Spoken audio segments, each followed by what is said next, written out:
There's an argument out there as to how much time we ought to put into low-performing people and how much time we ought to put in high-performing people. What do you think the ratio should be? As strong as your weakest link. Everybody agree with that? I do. Absolutely.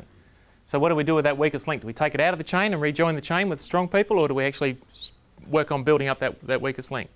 It depends on the person. If they've got the commitment, if they're prepared to do it, then you're prepared to spend time with them to bring them up to par. Yeah. But if they don't... Good point. And that's what I want. The answer I wanted to hear was, Steve, it's complex. It is. It's truly complex. Okay. One of the things I'd like, just a quick tip. Imagine we have a scale.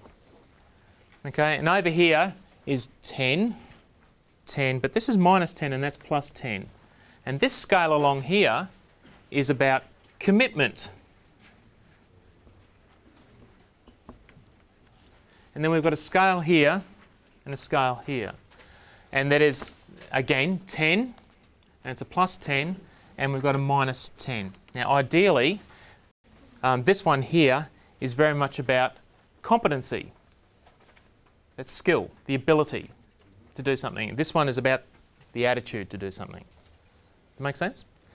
Right, so here we're actually talking about competence.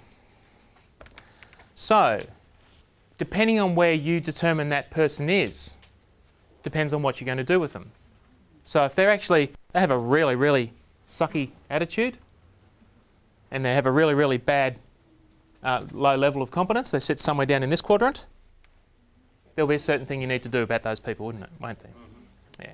And similarly, if you've actually got someone that's actually high on commitment, but low on competence, suddenly becomes a little bit clearer about what we need to do for them.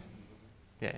And again, if we've got really low commitment, and this is the one I want to caution you about, if you've got really low commitment but they're really good at their job, these people are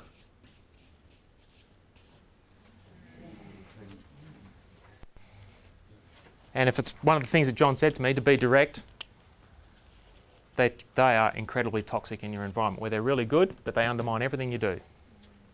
Okay, they can be the dangerous ones because people will look up to them because of that, and then they'll become highly influential because of that.